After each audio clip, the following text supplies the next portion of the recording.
104.7 IFM. Report!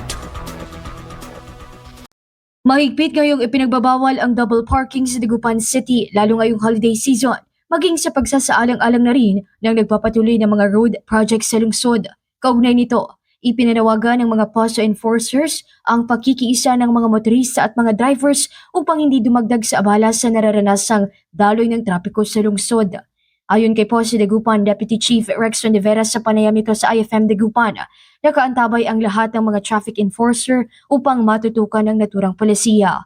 Pit po naming pinagbabawal yung mga naka-double park. Sinabihan po natin ng mga enforcer natin na kausapin sila at kung pwede, maghanap sila ng ibang magpaparkan nang hindi makaabala sa mga ibang motorista po. Tinitikitan po natin, lalong-lalo na po yung wala po tayong makausap na driver, iniiwan nila. Kaya nananawagan po ako, pag may bibilin po kayo, huwag nyo pong iiwan ang iyong sasakyan kasi nandyan yung mga enforcer natin na baka po mahuli kayo.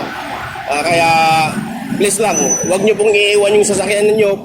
Kung po pwede, may mga kasama kayo para pag hinanap namin kayo, kung asan ng driver is mahanap namin kaagad. May karampatang parusa ang sinumang makita o mapatunayang lumabag sa batas trapiko kung saan titiketan ng mga ito sa first offense.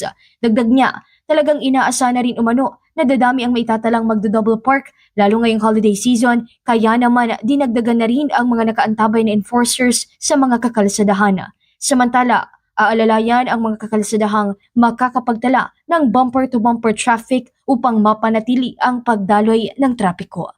Mula rito sa IFM Dagupan, ito si Idol Ronara Katatak, IFM. IFM News. IFM News. IFM News.